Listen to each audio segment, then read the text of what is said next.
Students, आज हम पढ़ने जा रहे हैं यूनिट 2 का चैप्टर 3। चैप्टर का नाम है सरल रेखा में गति, मोशन इन स्ट्रेट लाइन।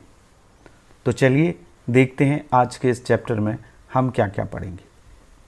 आज हम अध्ययन करेंगे 3.5, जिसमें आपको त्वरण पढ़ना है, एक्सेलरेशन, और औसत त्वरण पढ़ना है, तात्क्षणिक त्वरण पढ़ना है, इंस्टेंटेनियस एक्सेलरेशन, वेग समय ग्राफ को समझना है, वेलोसिटी टाइम ग्राफ क्या होता है, और 3.6 में सबसे इम्पॉर्टेंट चीज़ है गति के 3 समीकरण, एक समान त्वरण से गतिमान वस्तु के शुद्ध गति की समीकरण। 3 समीकरण जो 9th में आपने पढ़े हैं, लेकिन हम इन्हें ग्राफीय विधि से, ग्राफ 11th में बहुत इंपॉर्टेंट है, तो ग्राफीय विधि से इनके डेरिवेशंस निकालेंगे। दैनिक जीवन में जितनी भी गतियाँ देखते हैं, सीधी सड़क पर कार का चलना, इसको कहते हैं सरल रेखा में गति। लेकिन हम दैनिक जीवन में जितने भी वाहनों को देखते हैं, वो सारे वाहनों की स्पीड समय के साथ कम होती रहती है या समय के साथ बढ़ती रहती है। आप इस वीडियो में देख रहे होंगे कई वाहन सड़क पर, सीधी सड़क पर दौड़ रहे हैं, लेकिन कई वाहन ओवरटेक भी करते हैं, तो उनकी गति परिवर्ती होती है। जब कोई वस्तु सरल रेखा में परिवर्ती वेग से गति करती है तो उसकी इस गति को हम क्या कहते हैं? परिवर्ती गति कहते हैं। इस प्रकार की गति में समय के साथ वस्तु के वेग में परिवर्तन होता है, इसलिए इसको कहते हैं त्वरित गति। तो आज हम त्वरित गति के समीकरणों का अध्ययन करेंगे, त्वरण का अध्ययन करेंगे, और त्वरण में औसत त्वरण का और तात्क्षणिक त्वरण का भी हम अध्ययन करेंगे। कार सरल रेखा में गति करती है।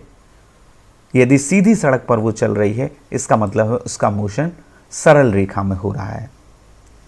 तो यदि वो गतिशील है तो उसके वेग में परिवर्तन होगा, समय के साथ वेग में परिवर्तन होगा। तो सबसे पहले हम त्वरण को समझ लेते हैं। जब किसी वस्तु के वेग में समय के साथ परिवर्तन होता है, या तो वेग कमेगा या वेग घटेगा, तो समय के साथ वस्तु के वेग परिवर्तन की दर को हम क्या कहते हैं? त्वरण कहते हैं, एक्सेलरेशन कहते हैं। यानी त्वरण का मतलब हुआ वेग में परिवर्तन बटे समय अंतराल। यदि हम मान लें कि समय t1 पर कोई भी एक इंस्टेंट ऑफ टाइम है t1, उसमें वस्तु का वेग v1 है, और t2 समय पर जो क्षण t2 है उस पर उसका वेग v2 हो जाता है, तो वस्तु में उत्पन्न त्वरण किस तरह से निकालेंगे? परिवर्तन का मतलब होता है अंतिम में से प्रारंभिक को घटाना। तो अंतिम वेग हमारे पास क्या है? v2 है। t2 टाइम पर उसका वेग v2 हो रहा है, और t1 टाइम पर इनिशियल जो वेलोसिटी है, शुरू की वेलोसिटी है, वो क्या है? v1 है। तो वेग में परिवर्तन आएगा v2 माइनस v1। और समय का अंतराल, ये t1 टाइम था जब घड़ी में t1 टाइम हो रहा था, और ये t2 टाइम है जब घड़ी में टाइम t2 हो रहा है। मान लीजिए 10:05 है, ये 10:10 हो रहा है। तो समय अंतराल कैसे निकालेंगे? बाद वाले समय में से पहले वाला समय हम घटा देंगे। तो ये जो फार्मूला है ये इस तरह से लिखा जा सकता है, v2 minus v1 upon t2 minus t1। ये वेग परिवर्तन है, और दर का मतलब होता है बटे समय या समय अंतराल। तो ये त्वरण का सूत्र हो गया। अब इससे हम इसका SI यूनिट निकाल सकते हैं। ऊपर वेग आ रहा है, नीचे टाइम आ रहा है, तो ऊपर जो यूनिट आएगा वेग का यूनिट आएगा मीटर पर सेकंड, और नीचे 1 सेकंड और आएगा, तो मीटर पर सेकंड स्क्वायर। विमी सूत्र आप पहले पढ़ चुके हैं, m0 LT माइनस 2 आएगा। वेग का विमी सूत्र होता है LT माइनस 1, नीचे t और आएगा, तो ये t जब ऊपर जाएगा तो -2 हो जाएगा। तो इस तरह से m0 LT माइनस 2 इसका क्या होता है? विमी सूत्र होता है। अब हम औसत त्वरण की बात करते हैं, एवरेज एक्सेलरेशन। यदि त्वरण परिवर्ती है, इसका मतलब है गाड़ियां जब चल रही हैं तो उनका त्वरण बदल रहा है। पहले मान लीजिए त्वरण 5 मीटर प्रति सेकंड स्क्वायर था, बाद के काल में थोड़ी देर के बाद वो बढ़ के 10 मीटर पर सेकंड स्क्वायर हो जाता है। तो इस कंडीशन में हम 2 चीज़ों की गणना करते हैं। औसत त्वरण, यदि परिवर्ती चाल से वस्तु गति कर रही है, परिवर्ती वेग से कर रही है, तो औसत त्वरण और तात्क्षणिक त्वरण, उस क्षण का, उस समय का, पर्टिकुलर उस सेकंड के त्वरण की गणना की जाती है। तो हम औसत त्वरण को समझते हैं। औसत त्वरण का मतलब होता है वस्तु के वेग में टोटल कितना परिवर्तन हो रहा है और कुल समय अंतराल। जिस तरह से आप औसत वेग निकालते हैं, इन दोनों के अनुपात को, वेग में कुल परिवर्तन और कुल समय अंतराल के अनुपात को वस्तु का औसत त्वरण कहते हैं। इसे ए के ऊपर एक लाइन खींचकर इसको ए बार पढ़ते हैं, इसके द्वारा या ए एवरेज के द्वारा हम प्रदर्शित करते हैं। तो फार्मूला वही रहेगा, औसत त्वरण वेग में कुल परिवर्तन बटे कुल समय अंतराल। मान लीजिए t1 समय पर वस्तु का वेग v1 है और t2 टाइम पर v2 हो जाता है, वही का वही, लेकिन हम बात कर रहे हैं किस कंडीशन में, जबकि त्वरण बदल रहा है, त्वरण में परिवर्तन हो रहा है, तब v1 और v2 वेग हो गए, तब इसका फार्मूला बस ए के स्थान पर ए बार आ जाएगा या ए एवरेज आ जाएगा, v2 minus v1 upon t2 minus t1, या हम इसको ए बार इक्वल्स टू लिख सकते हैं delta v upon delta t। ये परिवर्तन को डेल्टा, ये जो ग्रीक का डेल्टा है, इससे शो किया जाता है, गणितीय भाषा में इसको डेल्टा बोला जाता है। Delta v upon delta t प्रदर्शित करता है समय अंतराल को और डेल्टा v प्रदर्शित करता है वेग में परिवर्तन को। तो वेग में कुल परिवर्तन बटे कुल समय अंतराल, ये होता है एवरेज एक्सेलरेशन। अब हम तात्क्षणिक त्वरण की बात करते हैं।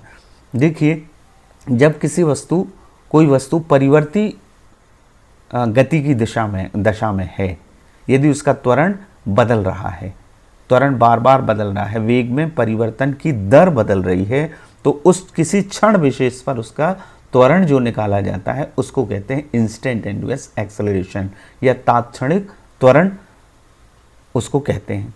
अब इसके लिए बहुत ही सूक्ष्म अंतराल लिया जाता है। मान लीजिए डेल्टा टी समय अंतराल में वस्तु के वेग में परिवर्तन डेल्टा वी होता है, अत्यंत सूक्ष्म अंतराल है ये।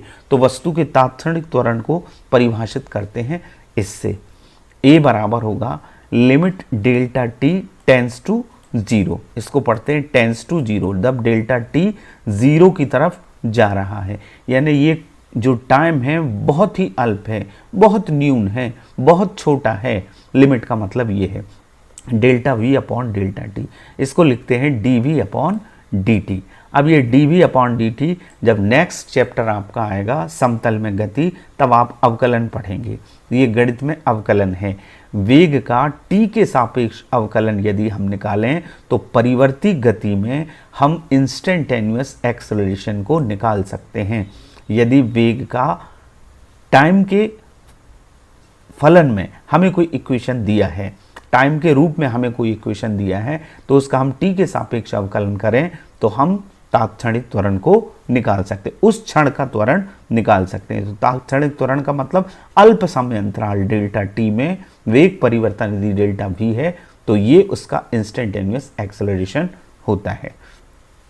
अब इसका मतलब ये हुआ किसी वस्तु का तात्क्षणिक त्वरण समय के सापेक्ष उसके वेग के अवकल गुणांक के बराबर होता है, ये अवकल गुणांक कहलाता है, टी के सापेक्ष अवकलन। अब हम वेलोसिटी टाइम ग्राफ की बात करते हैं। जैसे स्थिति समय ग्राफ था, समय को हम एक्स अक्ष पर लें और स्थिति को हमने वाई अक्ष पर लें, तो उन दोनों के बीच में जो ग्राफ खींचा जाता है उसको कहते हैं स्थिति समय ग्राफ। इसी तरह से गतिमान वस्तु के वेग और समय के बीच में जो ग्राफ खींचा जाता है उसी को कहते हैं वीटी ग्राफ या वेलोसिटी टाइम ग्राफ।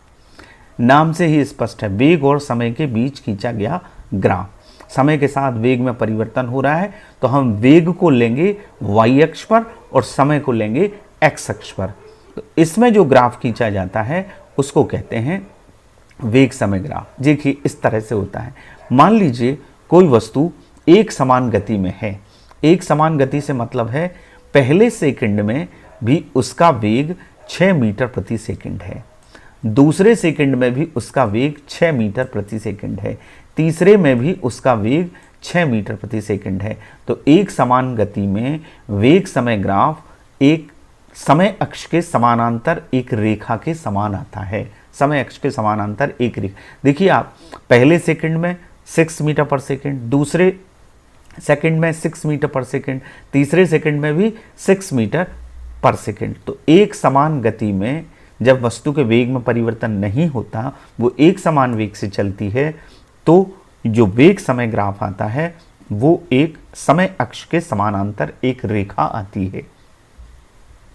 अब हम आगे चलते हैं, एक समान त्वरित गति में वेग समय ग्राफ कैसे होता है। त्वरित गति माने वेग में परिवर्तन की दर उसमें बढ़ रही है, वेग में परिवर्तन हो रहा, उसको कहते हैं एक समान त्वरित गति।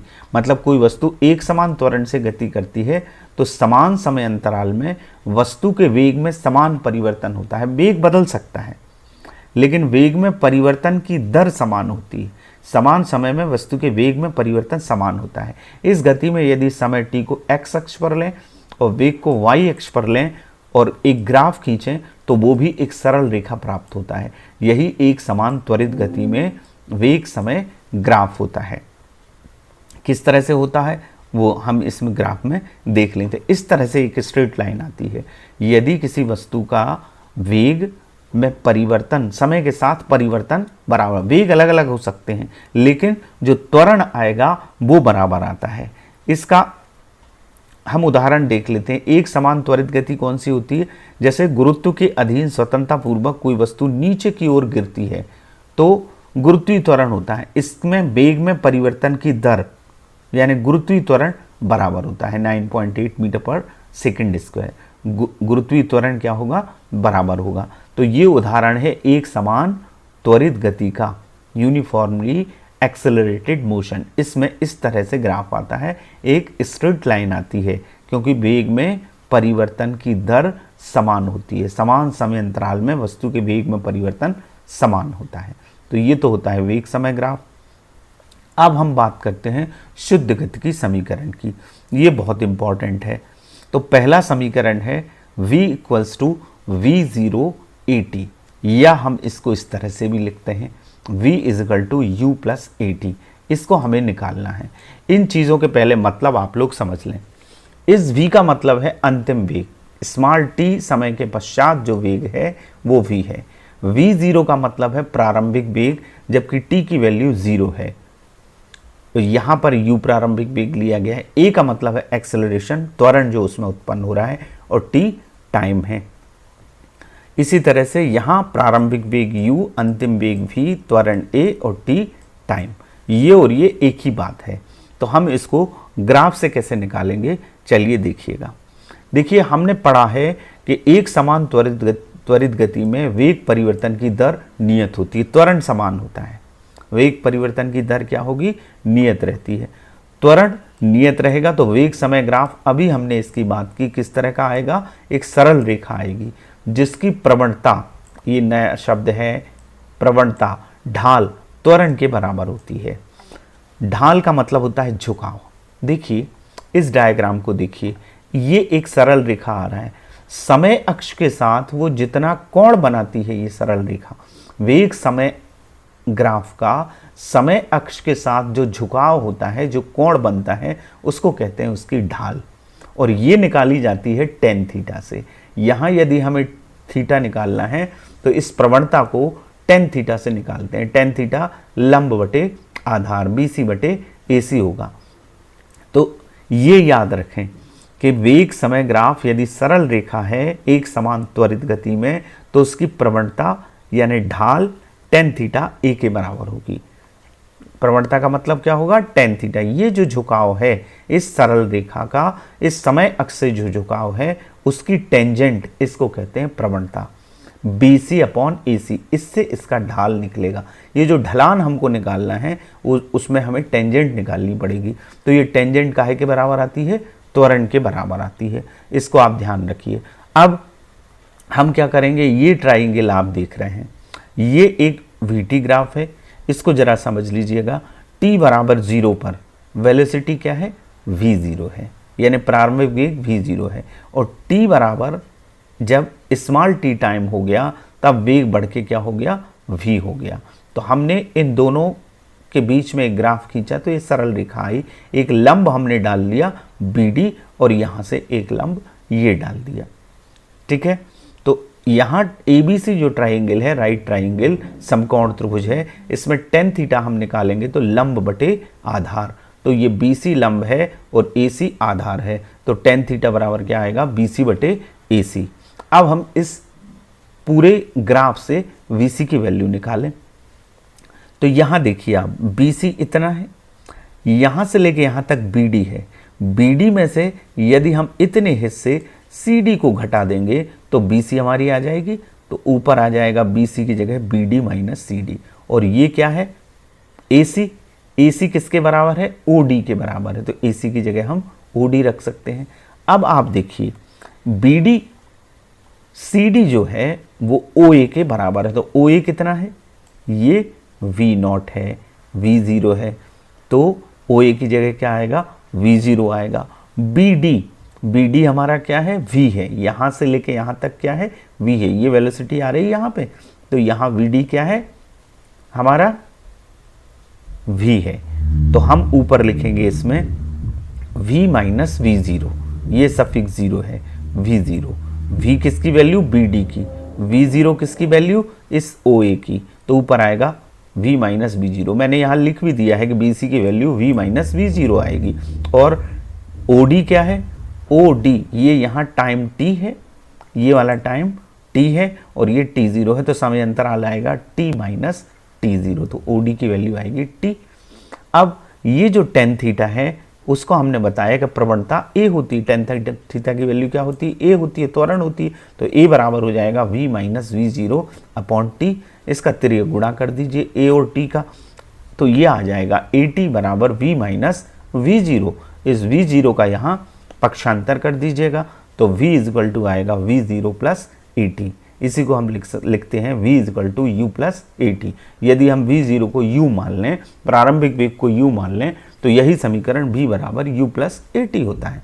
तो हमने ग्राफ से इसको निकाला फर्स्ट इक्वेशन को। अब हम सेकंड इक्वेशन की बात करते हैं। दूसरा जो समीकरण है शुद्ध गतिकी का, वो इस तरह से लिखा जाता है x is equal to V0t plus 1/2 AT square. यह इसको लिख सकते हैं S बराबर UT plus 1/2 AT square. X या S जहाँ पर क्या है? विस्थापन है। V0 प्रारंभिक वेग है, A त्वरण है। इसको इसी ग्राफ से हम कैसे निकालेंगे, चलिएगा देखते हैं। देखिए एक समान त्वरित गति में वस्तु का विस्थापन VT ग्राफ और समय अक्ष से घिरे क्षेत्रफल के बराबर होता है। विस्थापन होता है VT ग्राफ क्या है? ये है AB। और समय अक्ष क्या है? ये है। इस समय अक्ष और VT ग्राफ से घिरे क्षेत्रफल के बराबर होता है विस्थापन। देखिए हमें इस विस्थापन x को कैलकुलेट करना है। ये एक डेरिवेशन है जो पिछले क्लॉज में आपने पढ़ा है। VT ग्राफ और समय अक्ष से घिरा क्षेत्रफल विस्थापन x के बराबर होता है। तो हम यदि इस पूरे एरिया को निकाल लेते हैं तो हमारा विस्थापन आ जाएगा। तो अब ये क्या करेंगे? विस्थापन क्या हो गया? x हो गया। यहाँ क्या बन रहा है? ये समलंब चतुर्भुज बन रहा है ABDO। ये कौन सा चतुर्भुज है? समलंब चतुर्भुज। तो हमें इस समलंब चतुर्भुज का क्षेत्रफल ज्ञात करना है। इसको दो पार्ट में हम बांट लेते हैं। ये एक ट्राइंगल हो गया और ये एक आयत हो गया। तो यदि हम त्रिभुज के क्षेत्रफल और आयत के क्षेत्रफल को निकाल के जोड़ दें तो हम इस समलंब चतुर्भुज के क्षेत्रफल को ज्ञात कर सकते हैं। अब इस त्रिभुज ABC का क्षेत्रफल निकालें तो त्रिभुज का क्षेत्रफल क्या होगा? 1/2 आधार गुणित ऊंचाई या आधार गुणित लंब। तो x बराबर हमारा क्या आएगा? 1/2 BC। ये क्या है? लंब है, ये ऊंचाई है। और आधार क्या है? AC है। तो इंटू AC आ जाएगा। और आयत का क्षेत्रफल आप जानते हैं लंबाई गुणित चौड़ाई होता है। तो लंबाई OA और चौड़ाई क्या हो गई? OD का गुणा कर देंगे। इनकी वैल्यू हम रख देंगे। BC की वैल्यू क्या है? ये देखिए अभी हमने निकाली थी पिछले इक्वेशन में V माइनस V0। यह डायग्राम में आपको दिख भी रही है। तो BC की वैल्यू V माइनस V0 कैसे है? ये पूरा V है BD और ये जो CD है ये V0 है, यहाँ OA के बराबर है। तो ये आएगा V माइनस V0। AC की वैल्यू क्या है? T, क्योंकि ये इतना क्या है? T है। तो ये भी क्या होगा? T होगा। तो इंटू T OA कितना है? V0। OD कितना है? T है। ये हमारा क्या आ गया? समीकरण 1 आ गया। अब हम प्रथम समीकरण जो अभी निकाले हैं वो ये होता है V is equal to V0 plus AT। इससे V माइनस V0 निकाल लेंगे। V0 का क्या कर देंगे? पक्षांतर कर देंगे। पक्षांतर कर देंगे तो V minus V0 equal to क्या आएगा? AT आएगा। तो इसमें यहाँ पर v माइनस वी जीरो की जगह हम क्या पुट कर देंगे 80। ये हमारे समीकरण 1 और 2 आए। ये पहला समीकरण आया, एक बार इसमें त्रिभुज का क्षेत्रफल हमने निकाला और यहाँ आयत का क्षेत्रफल निकाला, और ये हमारा पहला समीकरण था। इससे हमने समीकरण 2 बनाया, v माइनस वी जीरो बराबर 80। ये इक्वेशन 2 आया, तो हमने इसकी जगह पर वैल्यू रख दी 80। तो हमारा ये इक्वेशन हो जाएगा x बराबर 1/2 80 into T plus we zero T. तो यहाँ हो जाएगा 80 स्क्वायर, तो ये हो गया half 80 square plus we zero T. इसको हम लिख सकते हैं x इजगल टू, इसको पहले लिख दिया we zero T plus 1/2 80 square. ये यही समीकरण है। ये दूसरा समीकरण आ गया। हम कुल मिला के दूसरा समीकरण निकालने के लिए हमें इस समलंब चतुर्भुज का क्षेत्रफल निकालना है, और समलंब चतुर्भुज का क्षेत्रफल निकालने के लिए इसे 2 हिस्सों में बांट लेंगे। ये एक समकोण त्रिभुज हो जाएगा और दूसरा हमारा ये आयत हो जाएगा। इन दोनों को जोड़ देंगे। अब यही समीकरण इस तरह से लिखा जाता है s बराबर U T plus half 80 square. इस तरह से भी इसको लिख सकते हैं। अब हम तीसरे समीकरण पर आते हैं। तीसरा समीकरण हमारा क्या है, ये है V square equal to V zero का स्क्वायर प्लस 2ax, या V square equal to U square plus 2as। ये मतलब आप समझ चुके हैं u और v के और s के। वही हम डायग्राम लेंगे, वही ग्राफ लेंगे। तो उससे कैसे निकालेंगे, अभी आपने पढ़ा कि एक समान त्वरित गति में वस्तु का विस्थापन vt ग्राफ और समय अक्ष से घिरे क्षेत्रफल के बराबर होता है। अभी हमने क्षेत्रफल निकाला इसको 2 हिस्सों में डिवाइड करके। अब समलंब चतुर्भुज का क्षेत्रफल निकालने का जो फार्मूला है 1/2 समानांतर भुजाओं का योग, उसको लगा के हम इसका डायरेक्ट निकालेंगे तो तीसरा समीकरण आ जाएगा। तो विस्थापन x बराबर क्या होगा, समलंब चतुर्भुज ABDO का क्षेत्रफल। अब हम इसको निकालेंगे इसके फार्मूले से। 8th में आपने पढ़ा है ये फार्मूला समलंब चतुर्भुज के क्षेत्रफल का। वो क्या होता है, 1/2 समानांतर भुजाओं का योग गुणित उनके बीच की लंबवत दूरी। अब इसमें समानांतर भुजाएं कौन कौन सी हैं, समानांतर भुजाएं इसमें हैं, इस वाले में ये BD और ये OA, इन दोनों का योग हो जाएगा। तो समानांतर भुजाएं OA और BD प्लस हो गया 1/2 बाहर आ गया इनटू उनके बीच की लंबवत दूरी। तो दूरी कितनी हो गई OD। अब इनकी वैल्यू रख दें। OA की वैल्यू कितनी है, OD AC के बराबर है। AC की वैल्यू हम रख देंगे यहां पर। तो OA plus BD into AC, ये हमारा क्या आ गया, समीकरण 1 आ गया। अब हम समीकरण 1 ये ले आए। अब वेग प्रवणता, वेग समय ग्राफ में प्रवणता यानी ढाल tan थीटा त्वरण के बराबर होता है। tan थीटा बराबर, ये फर्स्ट इक्वेशन को निकालते समय हमने इसको यूज किया था। तो BC/AC जो है वो आएगा tan थीटा का मान BC/AC, और ये काहे के बराबर होगा, A के। इससे हम AC निकाल सकते हैं। AC को यहाँ ले जाएं और A को यहाँ ले आएं, तो BC/A बराबर आएगा हमारा AC। ये AC की वैल्यू आ गई। समीकरण 2 से AC की वैल्यू समीकरण 1 में रख देंगे। तो समीकरण 1 से हमने रखा तो ये आया BC/A। अब हम इनकी वैल्यू सबकी रख देते हैं। OA की वैल्यू कितनी है, ये क्या है, V0 है, तो OA की जगह V0 लिख दिया। BD की वैल्यू कितनी है, V है, उसकी जगह B लिख दिया। BC, ये BC है, BC की वैल्यू ये दिख रही है आपको V माइनस V0/A। अब देखिए ये A प्लस B के फॉर्म में है, ये A माइनस B के फॉर्म में है। आपने पढ़ा है A प्लस B और A माइनस B होता है A square minus B square. ये यहाँ पर A है और ये प्लस B है, ये A और माइनस है। तो गणित में सूत्र है, सर्वसमीका है, A plus B into A minus B बराबर होता है A square minus B square.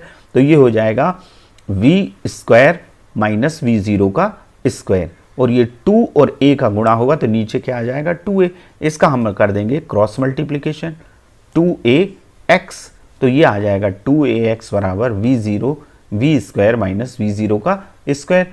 V0 square का पक्षांतर कर दीजिए तो ये इस तरफ आ जाएगा। तो हमारा इक्वेशन इस तरह से आ जाएगा V square is equal to V0 का स्क्वायर प्लस 2AX। ये हमारा तीसरा समीकरण है। इसी को हम लिखते हैं v square is equal to U square plus 2as।